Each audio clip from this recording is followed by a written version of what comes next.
Mommy, I've become a Lagos State ambassador.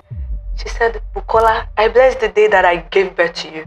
And I'm thankful to God that I never. And that word, if you are a young person that it feels like maybe your parents are below the average, there's one thing for you, and that is opportunity. See, please apply to as many as possible. When you apply and then you also get rejections, how do you try to get yourself out of that mood? Most people don't even try. They just accept that the word is the way it is. I've gotten rejections though. I have been applying for opportunities for like 5 years. But when it became significant was 2024, when I had to travel out, when I became US consulate for Carrington Youth Fellowship. Those were like the defining moment for applying for opportunities for me. For you to really do good things, great things, it has to transition beyond discipline to obsession. To be incredibly obsessed by this solution. I had spoken to about 200 young people, and I figured that one of the things that we lack in this part of the world is agency, the ability to pick up initiatives and do not stuff. really wait and do stuff. There might be someone listening to a conversation now that currently feels maybe underexposed or underprivileged, and they desire something big. What are steps that you think that they can start taking that can change the trajectory of your life? Just in case you are a young person that stumbled on this, please.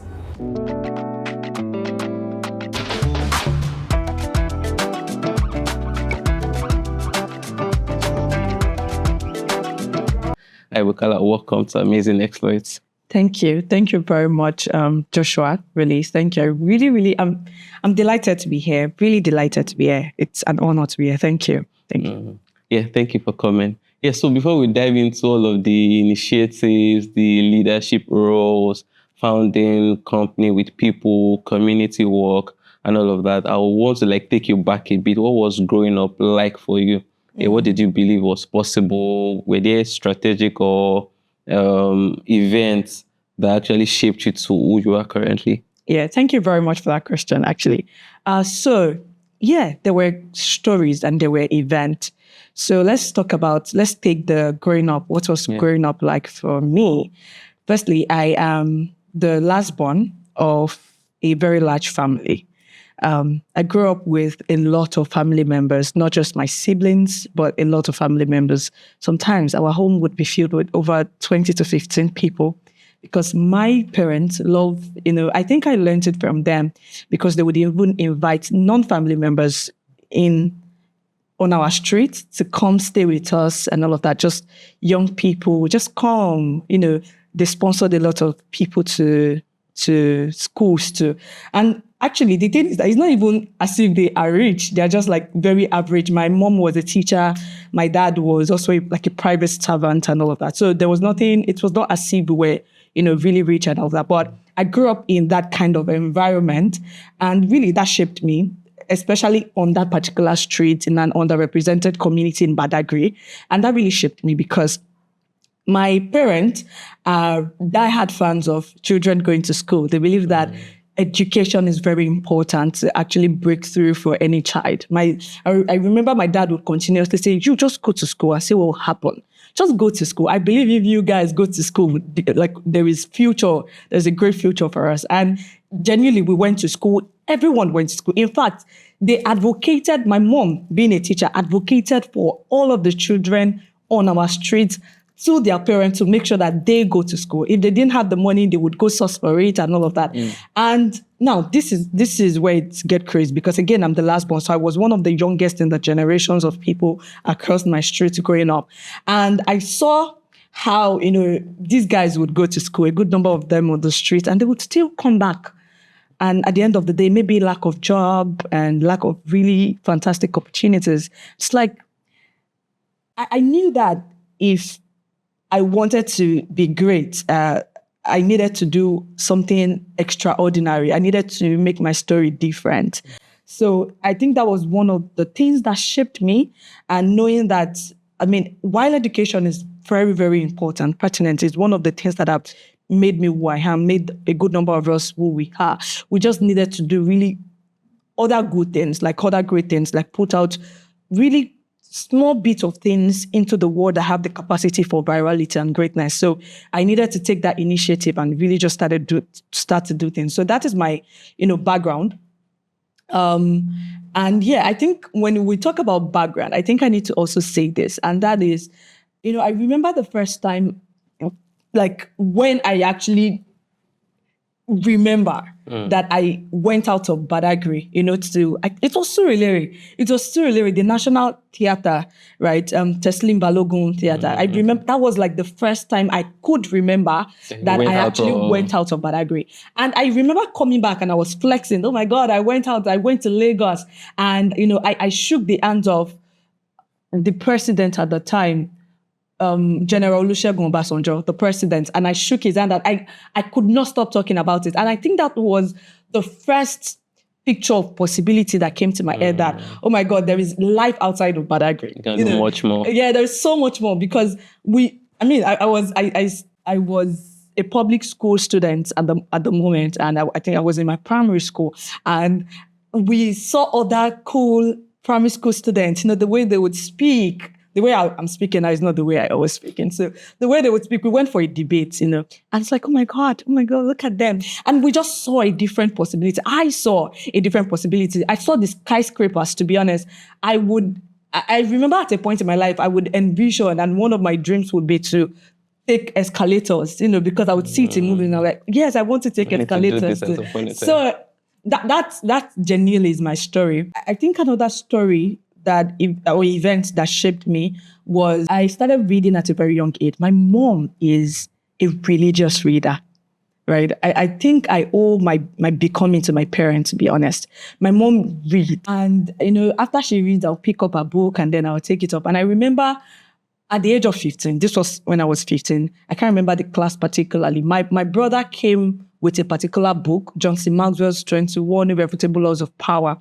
And I took it up at the age of 15 and I was reading it. I really did not understand what was going on in the book. So be honest, I can literally say that I read that book more than 10 times because I was 15. So I had to continuously read it as I was growing up for me to understand what the book was about. And I remember a particular law, and that is the law of respect. And that is how I got to know about Harriet Tubman. And I really, I just was inspired, and I envied Harriet Tubman, her courage and the things that she was able to do. By the way, Harriet Tubman was a slave abolitionist. She was one of the people that advocated for end of slavery in the US and all of that. And it was like, okay, oh my God, this woman is great. And then there's also a place of, so people could write.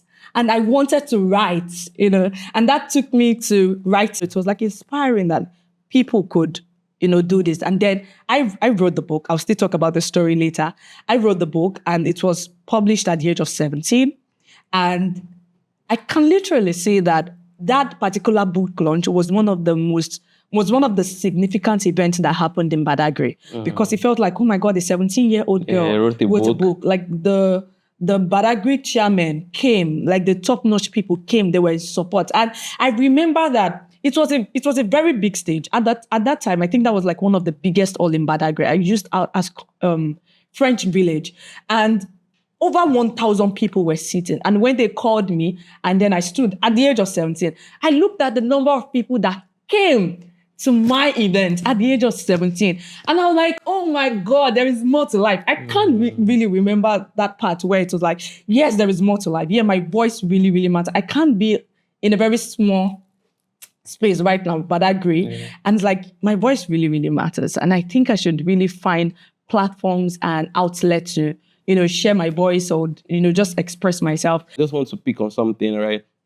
We had a guest also, Emmanuel Faith, where he spoke about how his mom also played a major role in getting him to read. And then now you're reiterating it again. We've had some of our guests also talk about how their parents, whether their father or their mother, were present, and they were like examples that really inspired them to read. And it's also very inspiring to see how much your mom, she was a major, she read a lot, and then you picked that from her. But then there are a lot of people that are exposed to maybe books or also have great experiences, right, or great examples, but they never get to make that action. Like, what was different for you? How did it go? How did you move from writing your book and then having a very big launch? Okay, so I like to consider myself lucky. I think I'm just lucky. You see, when you ask an average, everyday person that is maybe making a name for themselves, they would probably say, "Oh, I put in the work and all that." Everybody put in their work, but there is a factor of luck in everything. I will talk about buttress that, later. Firstly, there is a place of luck, and that is that everything we are becoming, we're going to become that. There is really a place of destiny, and if it wasn't your line or the path that you were going to thread, you probably would not thread it. So there is a place of luck, and that is that. For example, if you were supposed to actually take this path, if you were supposed to take this path today, if you had been taking this path for the past 5 years, when you needed to take that path, you would actually take it. Sometimes I think we have been pre-made like that. It's like we are doomed to become. That is just the truth. Like everybody is doomed to become some things at that time. So I think there is a conversation around that. And I think it speaks to this stochastic arrangement of self-endeavor or social endeavor, and it is in sociology, where it speaks that while life is in patterns and in strategies. I'm a strategist, and I like to say, when you do this is the result, this is the outcome. But there's also a conversation about how life is a compound of chances and of coincidences and of luck. When we look at this in foresight, one of the things we probably need to take from it is that as young people, even when we don't even know what we are doing. Yeah. One of the advice I would really give is that we need to, open up more chances for luck for ourselves. So that means that you need to widen the surface area of luck. Yeah. So I think for me, what happened for me was, because at that time, I was young, I didn't really know what I was doing, but I just wanted luck, right? I just wanted something to happen to me, like great things to happen to me. So I was opening myself for things to happen to me. Really, that was just it. Even when I did not know that was what I was doing, I know that, okay, maybe if I read more books, maybe I would become like them. So I read more books. I was opening a chance. Oh, let me write. People would read. I was just putting out little tiny bits of things that had the capacity for virality and doing great things. That was just it. And I think that was the difference between me and someone that probably did not pick it. I think it's a place of foresight to see like the simplest of things, like this is simple. And try to make something for yourself. Try to make something for it and say that this could be a channel for me to actually do great things. I think it's just foresight. Anybody can look at anything and say, and we can all look at something and not see the same thing while looking at it. So I just think it is. So if I'm going to advise any young person, it's going to be that you need to build your foresight. You need to build the ability to be imaginative, that when you look at something that people consider to be basic, or when you are going through a particular circumstance or whatever situation it is, you can be able to see something different and say, okay, maybe I could actually take this up and this could work for me. So that is it. Yeah. I think that's like very, very interesting and insightful, right? I agree to the fact that a lot of things, there's a part that we need to take action, and there's just the sociology part you talked about, and also there's also God also, where a lot of things has also been like arranged. It knows like our entire lives, right? And once you play your own part of doing the work, maybe reading, increasing the chances for your success, increasing the surface area, things will just most times fall in place. So let's talk about your book, right? How did it happen? So it's one thing. So did you just started writing? You chose the name, and then the launch also. Fantastic story. This is it. Again, I would give a credit to my parents. Because this is it. I grew up to be a very weird child. I still consider myself weird, but I'm grateful that I now see people that out weird me. One of the weird things that happened, and my mom enabled my madness. I like to say it like that, because I remember, like, at a very young age, like, I would mount a stage in my room And like the room was like a lot of people, but when people were able to go out, I would mount a stage and then I would stand on the pulpit like as if I was talking to like thousands of people. And I remember like my mom would sometimes walk in on me and she'll say, Ma Binu, sorry, you are busy, right? And she would lock the door. She would not laugh at me that I am doing something incredibly weird because I was like, hello, ladies and gentlemen, my name is this and that. And so at a very young age, I realized that I had a voice and I wanted to put out really cool stuff. But I was living in Badagry. Nobody knew an average person of a family that was below average. Nobody would. So when I now came across book, I realized that, oh my God, I can still tell my story even from Badagry. That was it. I was like, I mean, Johnson Maxwell was abroad. Johnson Maxwell was speaking to me in a very underrepresented community in Badagry. So I wanted to write the book because I believed that it was going to meet people I would never had the chance to meet ever. Like people would listen to me even when I'm still in my community in Badagry. So that was it. I was like, I'm going to write the book and it's going to inspire different people. And my book is just going to be distributed. So I started writing a book.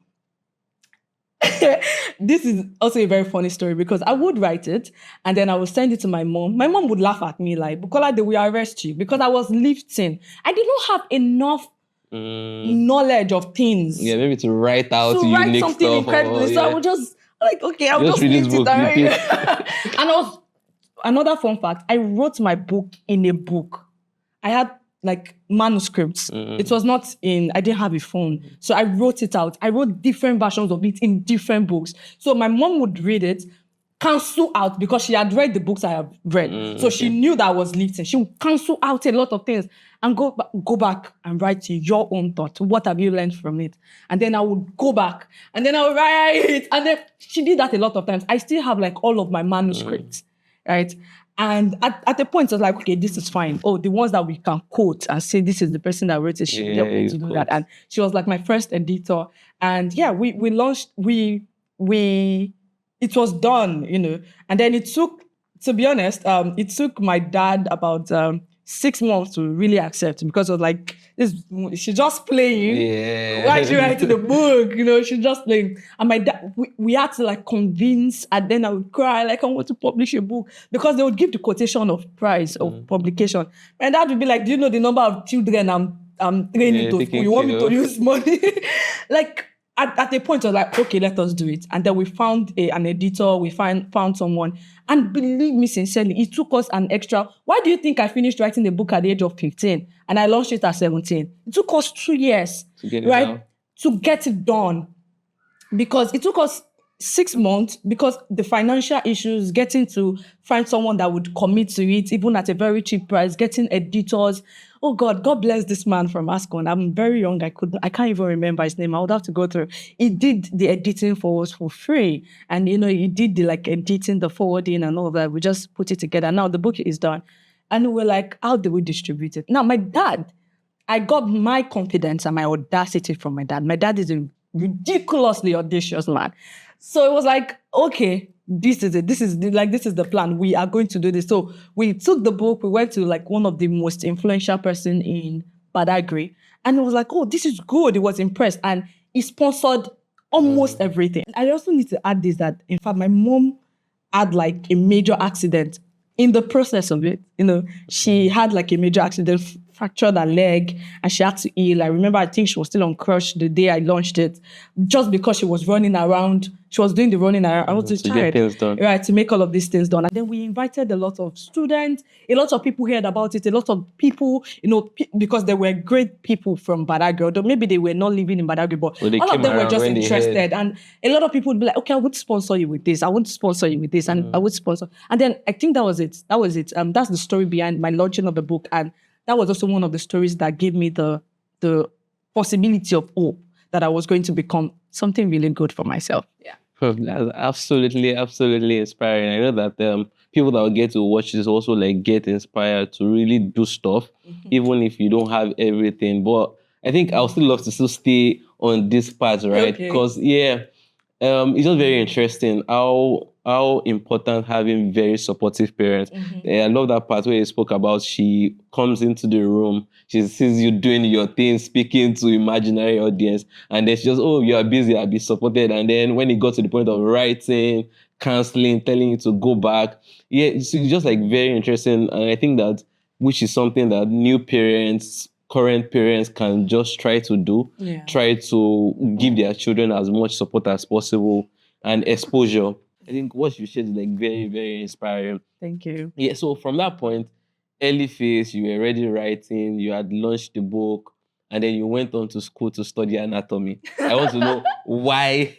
I want to know I like why. that. And then why did you go for Yes, it? I want to know why. And also because a lot of people that study anatomy, I studied physiotherapy in school. Yeah, okay. so a lot of us usually, most times, our first point of contact is like medicine. Maybe we want to do medicine, want to become a doctor. So I don't want to happen that might lead you to become a physiotherapist or go to microbiology or to nursing or to anatomy. So tell me. Hello, sorry for the break. I know you're enjoying the episode. Please, if you haven't subscribed, please just hit the subscribe button, click the like button, and also leave a comment. Share it to friends and family.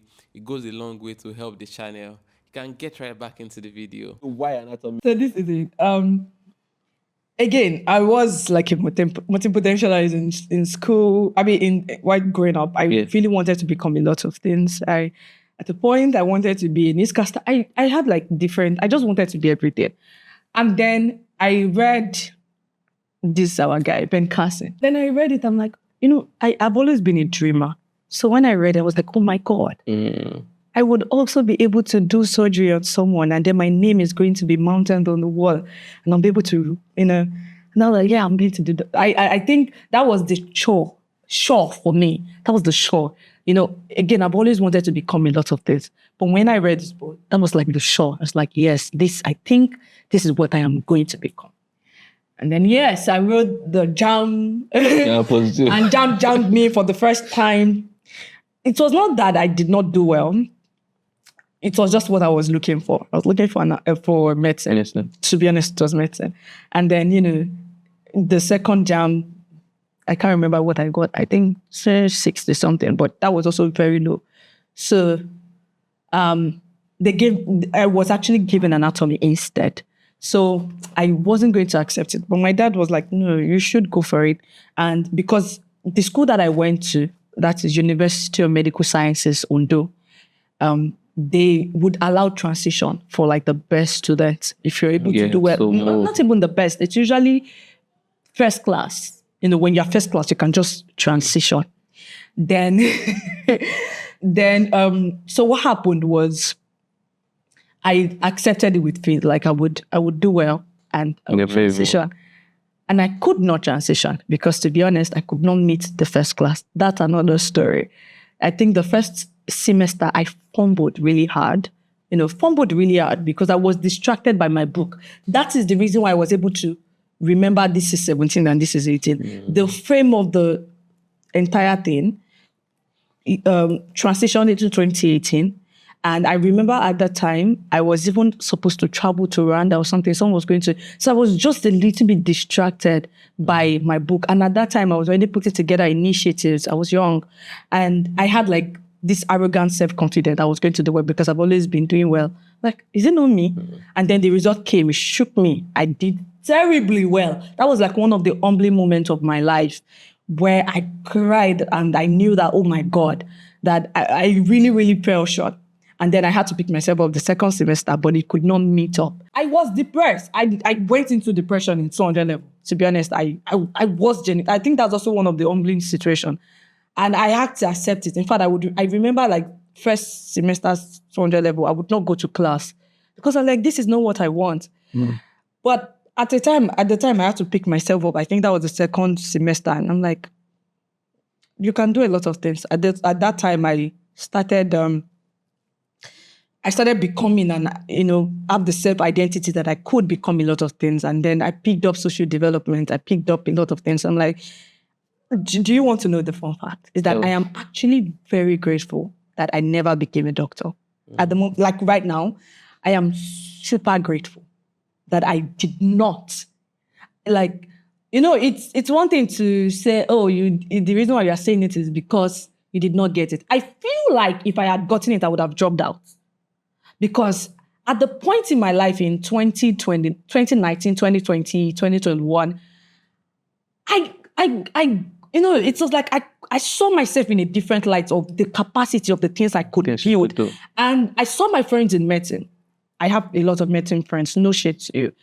Medicine is restrictive. I have a larger than life personality. I do not want to be restricted. I do not want to live my life in. I remember in anatomy, I usually would travel to and fro to Lagos the same day from Ondo for events. I would not be able to do that with medicine. And it's a lot of things that I do, So I'm grateful that it was not a path for me. I still am considering going back to neuroscience because I love neuroscience a lot, neurology. But that would be later. I think I'm going to retire as it, maybe in my 60s and 70s. Yeah. Interesting. And that's like, man, I can even understand like going through that part must have been really tough, like doing a lot of stuff around books, and then you get to part one, you're not getting the grades that you thought you were going to get. And it's also like powerful for anyone also listening also that you might find yourself maybe in a course that you did not want, maybe your parents got you to do it, or you just did not get your desired course. Yeah, the world does not end there. Yeah, there is so much more that you can still do with your life. And I love the part where you also talked about how like knowing and finding yourself. Once you say, I think this is who I am, sometimes you're not able to really fulfill all that you have in just one particular course. You might say, oh, I think I'm a lawyer. But if your mind or your heart is calling you to do a lot of things that being a lawyer might not allow you to do, or being an accountant might not allow you to do, you might just have to eventually try out other things. And maybe you can now come back or do other cool stuff, which is like very interesting and powerful for anyone listening. So moving from anatomy, and then you started doing initiatives, attending events, social impact. So at what point, so I know while in school, did you already have the idea that I think I'm not going to do anything with anatomy? Maybe I'm going to do other stuff. Why was social impact very important to you? And how did you start building it from even leaving school or while in school? Okay, so firstly, I knew that I was not going to do anything with anatomy. I just knew that. However, so my affiliation with social development, right? Impact. One of the things that I believe is that I am also as valid as my ancestors, and I'm also as valid as the people that are currently shaping the world. And that is that what we regard as, policies, the word policies, traditions, culture, or the way that the world is at the moment is as a result of collection of incentives or collection of ideas and thought processes of very everyday human like myself. So the question you should ask yourself is that why can my voice not matter? Why can I not be part of the people that are shaping the world? Make a difference. Yeah, so it's the perfect place to do that will be in social development because, all of the SDG carries all of the problems and the solutions that the world needs. So also, I have always been someone that had a voice. So I have always been an advocate, I do not like cheating. I do not like stuff like that. That's also one of the reasons I probably cannot go into Nigerian politics because I feel they will kill me very quickly because I do not take nonsense. I have never taken nonsense. So it's like because of I've always had that fire in me that I do not want injustice. Around me, I don't want injustice. It vexes me a lot. So there's always a place of me wanting to lend my voice in situations like that. And situations like that are not uncommon, So even at a young age, I've always wanted to be in things like that. And then there's also a place of voice, wanting to lend my voice in the shaping of the world or in inspiring young people and all that. So that was just it for me. And then there's also a place, which is actually my defining story of, I told you about how I would see young people come back, young people with potential doing absolutely nothing. And it felt like a potential is wasting. So I was able to put that together. And after the launch of my second book, I put together an organization called Innovation. And it was, a group of 10 people that was, bringing tech skills to bridge the gap between young people with skills and opportunities. So we'd do boot camps and then we'd train them tech skills, would invite people, would also give our knowledge to just inspire, you can still do this, you can still do that. So I think one of the defining moments for me was the story of Eniola. Eniola was a single mother of one. No, she was pregnant at the time that she came to my boot camp. She just came, in normal clothes and all of that. And she was sitting at the back and it was not my boot camp, it was one of my godmothers. Shout out to Mom Unilade, right? Our event. And then I saw her sitting at the back and she was just very timid. And I was wondering, I did not look at her stomach. I was young, so I didn't know. Like, why are you timid? Everybody was doing activities. And then I went close. I saw that she was pregnant. So that stigma kept her. And, we became friends. I invited her she was 16 at the time. I invited her to my boot camp. And that was it. That was like a defining moment for her because she went ahead to actually do really good stuff with the project management training that she got from there. So that's usually like one of like the very defining stories of the reason why I am still in social development, because there are millions of Eniola in Nigeria. It might not be pregnant, but might just be that person that just needs a hand, that just push them, to encourage or inspire. Yeah. So really, all of these collections of stories were what made me to become what I am in social development today. Yeah, that's like very, very powerful. There are lots of people that might be handicapped or might just feel that they can't be much more, but having someone to just inspire them or create that platform for them to like do stuff can really transform. And the interesting thing of impacting just one person is that a generation is most time tied to just one person. If one person can their life can be transformed, it can actually affect the generation after them. So moving from all of these activities to innovation, I think in 2025, you became an ambassador for Lagos State. And then I think earlier this year, sometimes again, more recently again, you also became an ambassador for IFDP, right? So how did the Lagos State become an ambassador for Badagry in Lagos State? How did it happen? And what does being an ambassador for Lagos State, and maybe more recently IFDP, what does those roles, being an ambassador, what do they mean? What do they entail? Okay. I think I'm a collection and a conundrum of stories. So I need to share a particular story before I probably talk about what all of them are. And that is when I emerged, the day I called my mom and then I told her that, well, I've become a Lagos State ambassador. She said something. She said, Bukola, I bless the day that I gave birth to you. And I'm thankful to God that I never aborted you. And that word struck my God. I think that's like also one of my defining moments. Like, okay. So it's like that, I think in the entire highlight of becoming a Lagos State Youth Ambassador, that was it for me. That my mom said that yes, even though it was a very uncomfortable situation for her to have given birth to me. I think she did the right thing kind of thing. I could understand how uncomfortable my pregnancy was for her, because of all of the struggles. They were just picking up as a couple, and none of that. And she, at the old age, she was in school at the moment. She was in teacher's training, giving birth to me. And so stories like that. And it's really just struck me, and it's one of the defining moments. Now let's talk about, what it is like to be a Lagos State Youth Ambassador. I think it's actually a very fine initiative. And to be a Lagos State Youth Ambassador would be to represent the millions of Lagos youth when it comes to policy making, representation is in terms of policy making, and also putting together projects for the Lagos youth, especially for my division, Badagry division. So you would put together a project, you're expected to put together a project that would directly or indirectly impact the people in the young people of Lagos State and Badagry particularly. And then to be IFPD, to be a member and an ambassador of IFPD, fantastic one to actually I think this is also like a really defining moment for me because this happened last week.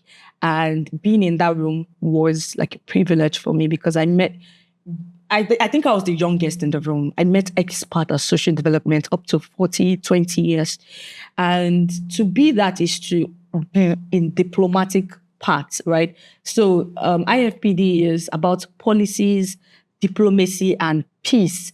And it is not just for Nigeria, it is international, especially Africa. So to make sure that peace reigns across countries and within countries. So that is it. And that means that you are representing, for example, I'm a Nigeria ambassador. So I am making sure that, at least in my little capacity, that there is peace and, diplomatic conversations around the things that are happening in the world, especially in Africa. Yeah, also in line with finding this kind of opportunity and then getting it, putting yourself out there. You also talked about how last year you applied to almost about 300 opportunities, from grants to scholarships to maybe events for sponsorships and all of that.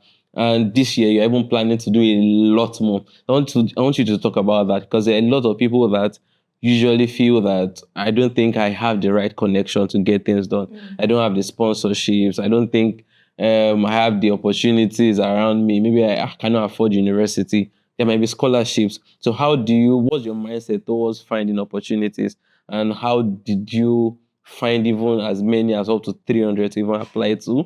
Yeah, and also the part of, when you apply and then you also get rejections. Yeah, how do you try to get yourself out of that mood and to just say, I'll just keep going irrespective?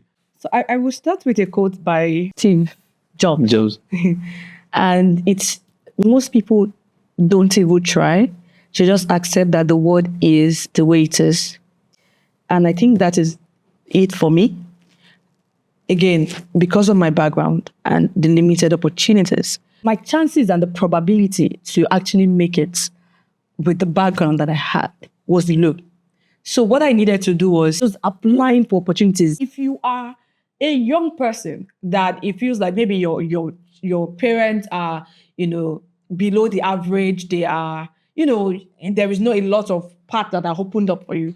There's one thing for you, and that is opportunities. See, please apply to as many as possible. And I needed to do that to be able to get what I want. Now, let's talk about how to actually now access it as an information. But before I do that, I want to quickly speak on my 300 or more opportunity that, the one I applied last year. So when I say apply to opportunity, people think that it has to be, in the formal setting where you have to write essays all of the time. About 70% of the opportunities I applied for last year was in form of emails. Was just, I did about more than 6 projects. For social impact, I did 6 projects last year. And I needed not to do it with my own funding. Where do I get the money to do the kind of crazy project that I did? So I needed funding. And that was applying for opportunities, because myself and my team, we wrote to crazy numbers of brands in Nigeria. We went to get their emails, and then we just put together a pitch deck, a proposal, and then we sent to them. That was how we got our funding. And that is also applying for opportunities. Applying for opportunities can just be, there is someone just talk about this, and then you cited a particular problem that you can solve for them. You go to their DM and then you text, "Hello, my name is Bukola Aladesulu." That is applying for opportunity. It does not have to be grandiose. So when I talk about it, people think it has to be the formal setting where you have to go and do this and do that. Just the ability the foresight to be able to see that, my God, this is an opportunity for me to penetrate into this particular space and then go and gone for it. That is it. Now let's go back to, the formal way of assessing opportunities. To be honest, you just need to start. That is it. And it is not even hard. I have been applying for opportunities for 5 years. And before I got it, was very late. I would get the small ones. But when it became significant was 2024, when I had to travel out, or when I became United US consulates for Carrington Youth Fellowship and all of that. I think those were the defining moment for applying for opportunities for me. Now, to get it is not even hard. It's just that you need to just follow platforms that post opportunities. That is just it. There is the opportunity desk. There is opportunity for youth. And then my friend is building a fantastic product called Amfani, right? You can just search Amfani by Bere. And what Amfani by Bere does is that it's a conundrum of millions of opportunities that are currently open, and it just streamline it to you. It's like an AI where you just input yourself the kind of opportunities that you want, and then you just get it. It's a web app, right? Very fantastic product that is building, right? So people can just follow these guys, follow opportunity for youth, opportunities, desk and all of that. The likes of other people like Temilade Salami that post, she has a channel where she does all of these things. So those are the groups that I just joined. It's just as simple as that. And when I see opportunities on my timeline, usually it's from my Instagram that I see the opportunities that I apply for. I bookmark it, and then I create a deadline system around them. So when I bookmark all of the opportunities, let's say every week, I go back to my bookmark, create a deadline system, go through all of the requirements of each, select the ones that I know I want to apply or align with what I want to do. And then that is just my process. And then I apply for them. I create a conundrum of like an impact file or the documents of the things that I have done before now, and then you just use it to pitch. So it's just as simple as that. Assessing opportunity is not rocket science. You just need to start. You will fail a lot. You get a lot of rejection. Now talking about rejection, you get a lot of rejection. I think I got rejection for like the first 2 years of my life, of my starting, or 3 years of my starting. It is, results can vary. You can get it easily if you did not have to learn. I had to learn a lot of things, result vary, but you just need to consistently do it, and you start to build how to apply. Now talking about rejection, I've gotten rejections though. In fact, I've gotten rejection on a particular new year, like January 1st of the year, I think 2023. I got a rejection with chicken in my hands. Like, why? I've gotten rejections, like, a lot of them. In fact, ghosting is even the craziest, where, especially when you're writing emails to people and you just continuously write it and you're not getting any response or result from them. Really, I don't think I have a system or a philosophy to rejection. I think for me, it has always been that I know the life that I want for myself, and the life would come, either it likes it or not.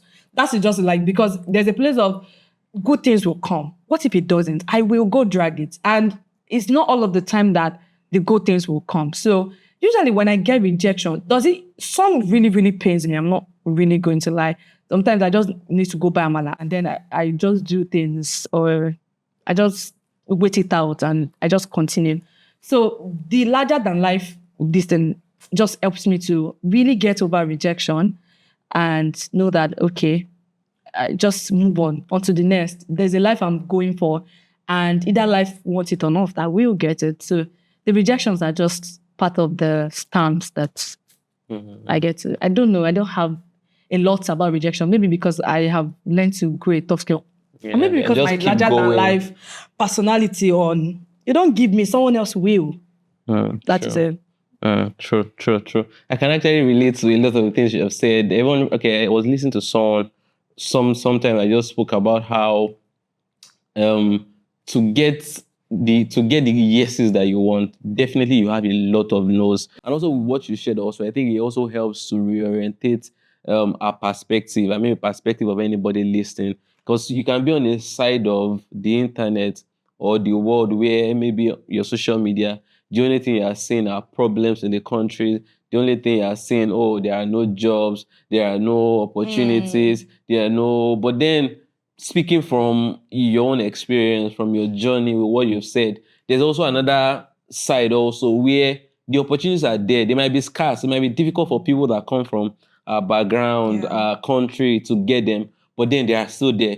But you now need to make intentional efforts to follow those platforms you talked about. So also, you have to just even first change your perspective. I think the opportunities are there. They might be limited, but I can get them. I need to find them. And once you start to see traces of them showing up, you now need to go hard after them. I love what you said, that if the opportunity does not want to come, I need to go after it because I know the life that I want. In areas or countries where you have the biggest problem, it also shows that there are big opportunities. Your environment is your competitive advantage. That is just it. So you've spoken about doing a lot of things, right? Ambassador for Lagos State and now IFDP, brand strategies, content strategies, co-founder of Foundry, it's innovation, writers and gal. There are quite a number of things, right? How do you manage all of the responsibilities? And you talked about finding opportunities, creating a system to maybe apply and all of that. So what kind of system have you built for yourself to be able to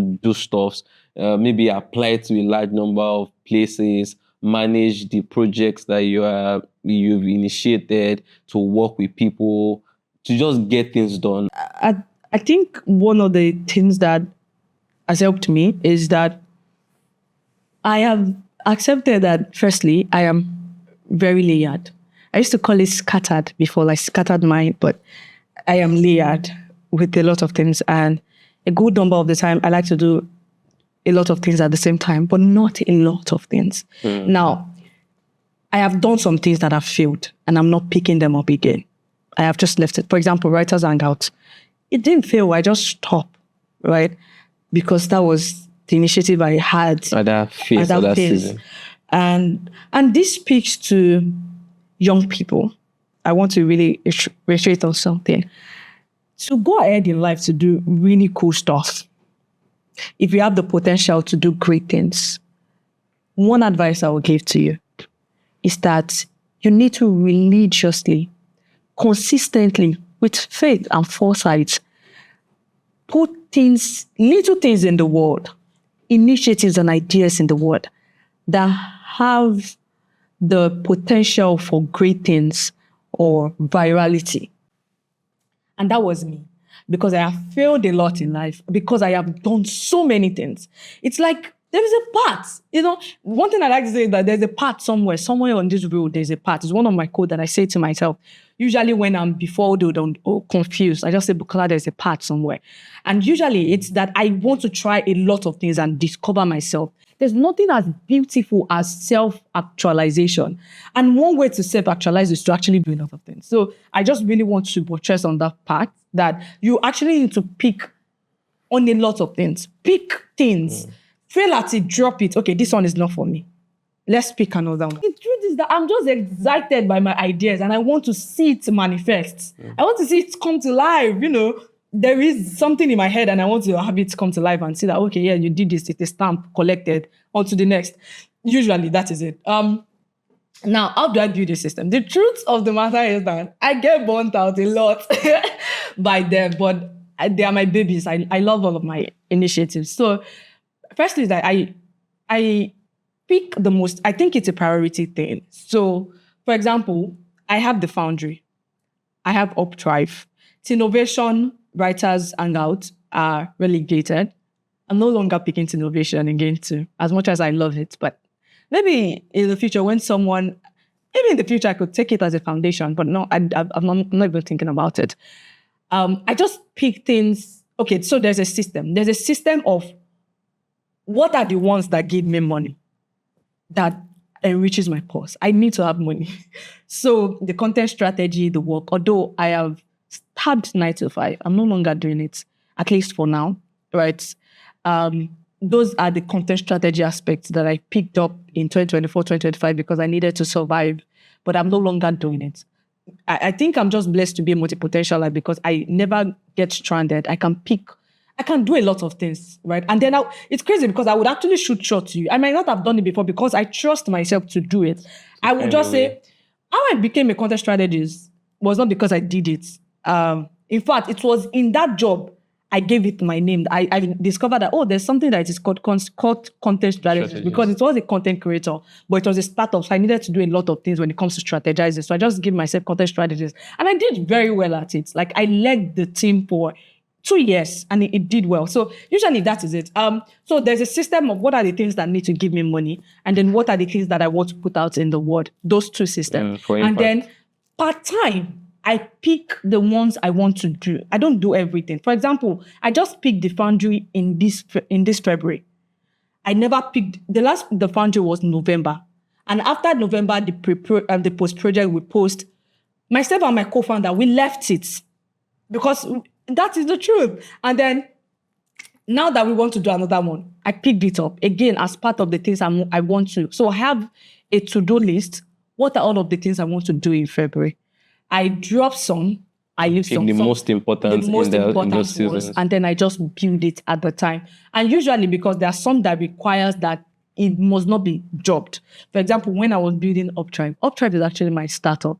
but I dropped it last year. I've failed at Uptribe a lot of times, but I'm looking at bringing it back in H2, and hopefully it does not fail it again.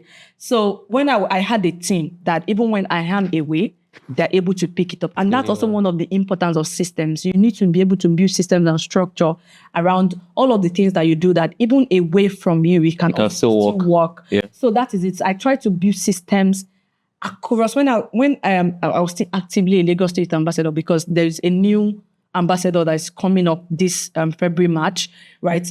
I built a system. I built like a fantastic, I think that was where I became very successful at building system. We had a team, and without me, there were times that I would need a break for 2 weeks. And people that needed to do things would do it, and they would just give me updates. I would not probably even respond, but it would go on. So it's just the building of the system and prioritizing. That's usually what works for me. Very important. Once you can get to have teams, create systems, like you said, it goes a long way to help you actually deliver stuff and reduce the amount of burnout. So, but for burnout, when you have burnout, how do you deal with them, and how do you get back on track to just still get things going? Burnout is very important for people that want to do great things, but some people would argue that no, it isn't. You can have peace. I am an incredibly passionate and intense person.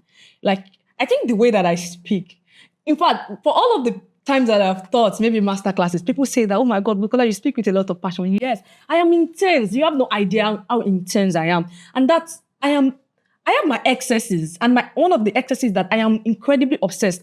I just need to be obsessed, right? I do not necessarily need discipline. I just need to be obsessed.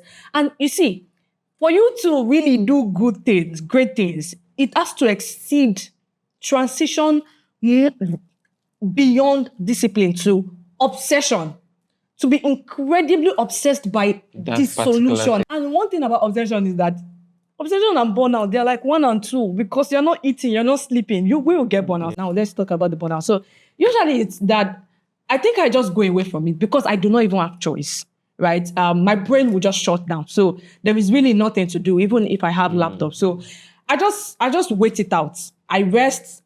Usually it would require me to drink a lot of water. I don't know how it does other people, but my burnout requires me to take. In fact, I just get thirsty it could be a week, and I will just be thirsty for the entire week. I will just be drinking water. Well, I don't know why. So I would have to rest, take a lot of water, and then I would rant, and I watch a lot of movies. So that is the time I'm able to catch up. I just do like normal people stuff. So I don't have strategies for it. I'm just unable to work. So I just leave it. And then I just do what normal people would do. Eat, rest, watch movies a lot. Let me add this. So one strategy that has worked for me, at least this year, is that I'm not picking up crafts. Last month, I crocheted. So during the phase that I am unable to do stuff, I just channel it because, again, I used to be good at a lot of things. I used to paint, I used to draw and all of that. So that's it now. So I crocheted. This month is to paint. I still have crochet. So in case I'm going to have burnout this month, I'm going to channel it into painting. I'm just going to be painting until, just do interesting, just the neuroplasticity, just build the neural path through creativity. And I think it works. It does work. Yeah, really cool one. And we would face burnout in different ways, and coming out of it too differs. But it's good, like, finding out what's unique to you. Some people can be sleep, some people can be music, some people can be food, and just like trying out new stuff. Sometimes you just go out and touch grass.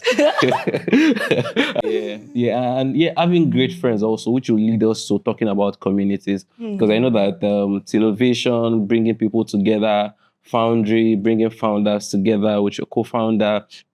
You are like very big on impact. And when you think impact too, you think about communities, having solid friends, having solid people. How important has communities been to your career, to your journey? Dear young people, I highly recommend community. Oh my God. Community is like the best thing, to be honest. I think my first community was from Badagry. And we were all now we are all doing well. I mean, I can name the likes of Angela Olariwaju, Samuel Roko. You know Samuel Roko. Victory, Ashaka. Wow. All of us came from Badagry. We are a lot. We are about David Onilude, the guy building Anfani. We are about 15-ish most all of us came from Badagry. We are now spread across Lagos, and some of us have traveled out and all of that. That was like the first community as a teenager, just dreamers. And big shout out to our mentor, David. Okay, Okpayemi, and congratulations on your appointment, boss. Yeah, so big shout out to him because he was the mirror possibility. There's one thing to have, the hope of possibility. Then it's another thing to have like somebody that you could point out. And it was like the first An example. Practical example of possibility because my God, Okpayemi is an embodiment. So he had a what's it called? A social development space called Duke. All of us would come train. That's how a good number of us knew each other, and then we started community. And that has really, really helped. We would do project and all of us would go to it. Sam Rocks were there with camera. Document the people that can do, what's it called? MC, whatever, host would host. I had like some of semester that would help me with designs. And we do it like everyone, because we are all initiators. So, I want to do a project. What do you need? And then each and every one of us will just contribute to what, usually in terms of resources or our skill. I can help you to do this strategy, put together documentations, and help you to do designs that you need and all that. So every one of us, we just are like really fantastic. We'll just come and we'll just do it. So that was the beginning of, in fact, the success of my first and my second book launch were a factor of this community, to be honest. Victory came to do free spoken word at that time. Everybody just, Semasa did, everybody would just, okay, we are going to turn up. And that was it for each and every one of us. So that made me to realize that, in family is like that people that you cannot select. They just come. Family, you can't pick family, but you can definitely pick your friends. And that is like the beautiful thing about it. So community has helped me. And I now know the importance of community because of the growth that it has helped me to achieve, where I did not have money, but I had people, and that was the door that I need. I have people that have recommended me in places. In fact, my first travel abroad was as a result of recommendation, not because of opportunity. Someone in the room recommended my name, and I went to Finland just because of it. Community, right? So I knew the importance of that. And that is the reason why I like to build communities too. I just like to put together little collections of young dreamers that can just come together and be, and yeah. So that's like very powerful examples of how community can like impact one's life in a very, very positive way. There might still be people, maybe young people, even people that are in their middle age. I can still feel that, where do I find this community? How can I find people? It just seems as if I'm a lone ranger. Maybe some people are even working remotely or working from home, as if they don't have friends, they don't have people. And just as you said, community can just change your entire trajectory in a very positive light. So do you have maybe still practical advices? Even there might not be one like way that works for everyone. But what do you think? How can people find the right communities? How can they join? How can they like support or find people? The first way to actually do it is to first put yourself out. You will not be found if you're not putting yourself out. So the first is genuinely putting yourself out. Your community would come. Your people would really come to you. You would attract the kind of people that you want by putting yourself out. You can go to events, paid, unpaid events, network, and put yourself out. Now, the second thing is to create one. Why are you waiting for community when you can create one? To create a community is not hard. I think a lot of people think it is hard. You can literally put it on your WhatsApp. Who would love to go to this with me? We will just pay 5,000 naira. There are a lot of people that want to unwind and want to genuinely touch grass. That's one way to build community. And you guys would talk, you would chat, you would yap, and then do it. In fact, I watched a particular video of a guy that came to New York as a guy starting from scratch, and he needed to enter rooms. And then he went to meet a club. And then he told them that he was going to be hosting a whatever. And it was those clubs that gave them selections of names of people that used to frequent that place. And he called them and said, would you like to join this particular club? For someone that just came to New York, in 1 month, he had already built community. So building community is not even hard. Having community is not hard. You can't build it. If you cannot join them, go create yours, right? So just create and put yourself out. Really, that's just it. And consider that people are doors and treat your people well. The people that you currently have in your space right now, just treat them well and be good to your friends. Yeah, interesting advice there. Yeah, just see if you can find, maybe just try to create one and just like putting yourself out there, because sometimes just we mentioned it just randomly along our conversation to like increase the chances that can help you get whatever you want. So if it requires you putting it out there that, oh, this, I'm interested in this, and your people eventually find you. And sometimes it takes time. Yeah, you can't just say, oh, I want this right now, and maybe this week you get it. You might just find yourself even in the wrong places where you should not be. But taking out your time, putting out yourself, this is who I am. Yeah, you easily find people that are also maybe going for something really big, or you have similar purpose or similar direction, and you guys can learn from each other and collaborate. So there might be someone listening to a conversation now that currently feels maybe underexposed or underprivileged, and they desire something big. What are steps or practical steps you think that they can start taking that can change the trajectory of their life? So very good question. But let's leave the strategies and the logics aside first. We'll come back to it. And that is your question on what are the things they can do. I think the first thing we need to talk about is the psychology of really becoming, because there are really some traits that you have to pick up before you can probably talk about the step. I, interviewed a lot of, at least from January to this last December, I had spoken to about 200 young people. And I figured that one of the things that we lack in this part of the world is agency. The ability to pick up initiatives and do stuff. And do stuff. So let us firstly talk about the psychology of really doing great things. Psychology of it. The first thing that you need to have as a young person, this is not a step. You just need to have it. I can give you all of the steps and you will still not do it because you do not have these things. You need to build for yourself is your ability to be imaginative, to imagine and to have foresight. The ability to see. Even the Bible, I remember God telling Abraham that how far can you see?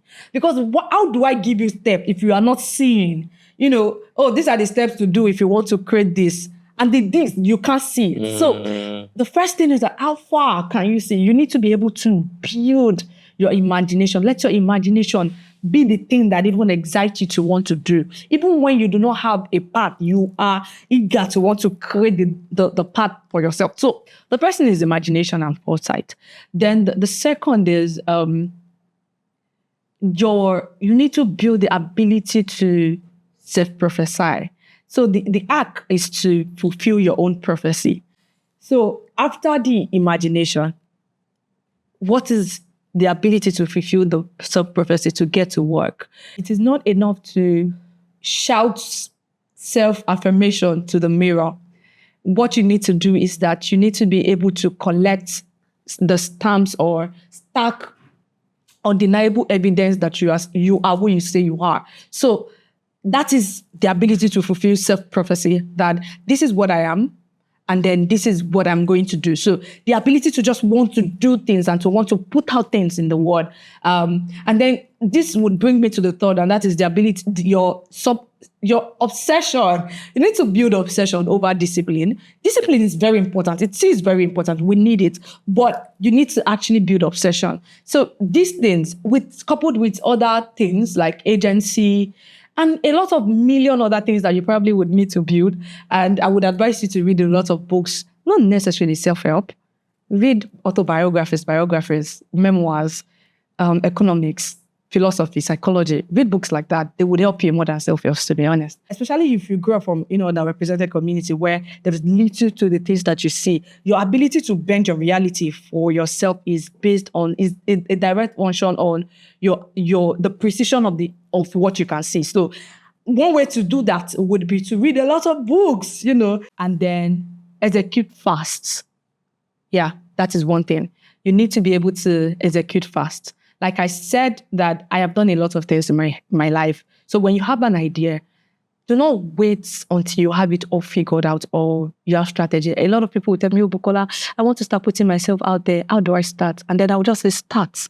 There's no how. Whatever Just do something. way, you think is available, start. Put yourself out there. There is social media for you. There is, just start. Write your story and do it, right? Execute your idea. You have to be able to collide your ideas to reality faster, right? Because the universe rewards speed. Speed is a competitive advantage, a fantastic competitive advantage. In a room filled with smart people, one of the advantages is speed. So the ability to do things faster than other similarly smart people will take you faster than them. Yeah, so much stuff to pick. Just have the ideas and get it done as soon as possible. And the first part you even spoke about the mindset part, like believing that something is possible, exposure, and once you're able to dream, once the idea now comes, just like act on it. For dreamers and builders who want to build stuff, who are building stuff, there are usually different points in their journeys where they experience one particular setback or failure. So along your journey, is there a particular event or season or one failure or setback that you learned something? Maybe you learned one of your biggest lessons in that particular period. Yeah, what did that period teach you? So I think this was sometimes 2020. I mean, there are a lot, but this one is very significant too. 2021, 2022, I think it's 2022, right? I still had Tinnovation. And I think that was the death of Tinnovation. Yeah. So we put together this project. I'm not going to mention the name of the project. We put together this project. It had, it was a boot camp of 5 days. And at that time, the only funding we were able to get was with politicians in Badagry. So we would just reach out to them, these are the things we want to do. And then, usually they would give funding and they would help. So this one, we dreamt very big.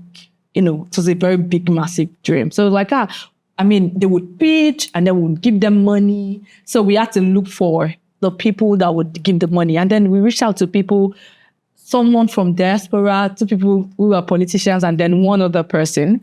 I'm going to mention this person as a way to thank him, and that is the current Honorable Commissioner for Youth and Social Development. He is from Badagry. He was the only one that kept to the promise. And I'm going to share the story. So, and then him, two other politicians, and one person from abroad. And, Rack, who is the Honorable Commissioner, gave his money at the moment.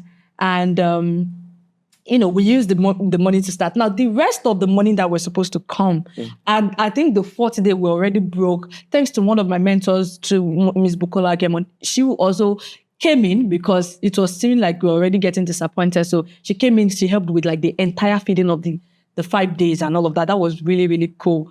And, the rest of the money were these guys will send it on the Thursday and we'll use it for the money we want to give to the guys that we're going to pitch, because we had already put out the money in the graphics and lots of people applied for it. That was the cheese. Yeah, that's sold. That's sold. And to be honest, it was the Honorable Commissioner that had to help us to just help us. At that time, he was not Honorable Commissioner. He was just a philanthropist. So we spoke to him about it. He could not cover because it was millions of naira.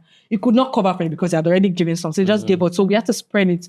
Talk to the winners. This is what happened. But there was something he broke in me. He just broke something. I felt really bad. I felt really disappointed having to now manage the people. It now made me feel like I was a scam too. You people did not have this and then you made people to come.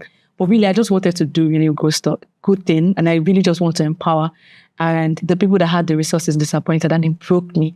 It genuinely broke me because we had to deal with it for a month. Really a month. We still had to. So what we were using was that we would put together resources and say, instead of the money, we'd give you this, we'll give you GitHub kits. It just broke something in me. And I really, to be honest, stopped. And I was not also in a good place in my life at the moment, at that point in time, was not in a good place.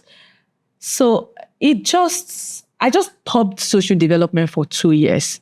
I really did stop. And that was my last project. For 2 years, I just went off. I just focused on school.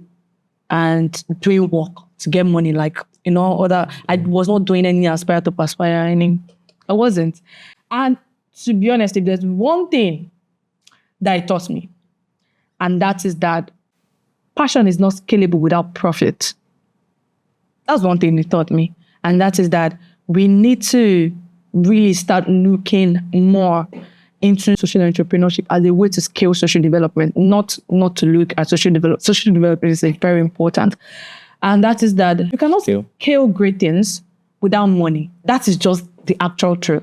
So it made me to start thinking, I think it was 2024, it made me to start thinking about how to actually scale myself first, then want to build people along. Really, that was just it. And that is, in everything you're doing as a young people, you genuinely need to look at how to also better your life, right? How to give value that would, in turn, also help to shape other people's journey. Interesting and powerful. Yeah, so in wrapping up, finally, so there might be still someone out there that would happen to stumble on this video or on the audio who are still dreaming of their own amazing exploits.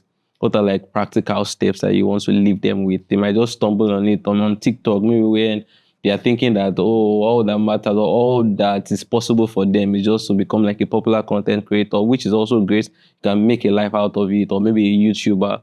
There is still a lot more. For them, they are still dreaming. They are not sure. They are not sure how they'll get it. What are practical steps will you possibly leave them with that can help them get closer to doing amazing exploits? You need to be able to widen the surface area of your luck. So really by picking things. So I think this is it. But I think these are the things that you do after you've picked up the psychology of becoming, the ones that I mentioned before. You see, this question that you asked me, I think it's a very funny question. And that is because the way you said it was someone on TikTok and all of that, I'm a fan of TikTok. I think TikTok is a sad reflection of what is becoming of us, especially in this part of the world. And just in case you are a young person that stumbled on this, please push yourself to dream. That is like the first thing. You need to dream first. A lot of us in this part of the world, that's why I said I consider myself lucky, cannot dream. To dream is a luxury in this part of the world, to be honest. And people think they're probably dreaming. Maybe they're not, Find a way to dream. Just find a way to dream. Like, build that imagination. And again, another way to build it is sitting with yourself and ask, what do I need to do to dream? Not able to become, to dream first. And one way is to experience it, maybe virtually, because you cannot probably experience it. You don't have that luxury. That is reading, following people who have threaded the path you want to thread, or the people that you want to become. Then you cannot ask, how do I become like that? So the reason why I'm even saying all of these things again is that there's a psychology to becoming. And a lot of people think that life is by pattern and strategies, but it is not. And that is what the stochastic arrangement of the self-actualization is. And that is that it is not patterns. It's not just by strategies. It is really by your being. You actually have to build your being first to be part of the people that probably will be doomed, or that would be part of the people that they have the capacity to do great things. If you do not have the capacity to do great things, you will literally see the patterns you will see the patterns. They will be given to you on a platter of gold, and you would not know what to do with it. There are a lot of people like that. So you need to first build yourself, right? The dream, the discipline, the obsession, all of those things, put it together. Then I do not need to give you pattern. I do not need to give you strategies. You will find your path yourself. Really, that is it.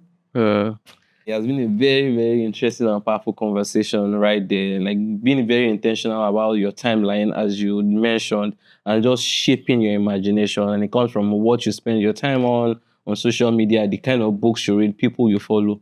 They go a long way to help you imagine. And once you can imagine great stuff, Yeah, and you put in the work, you would eventually find your path. You don't need to.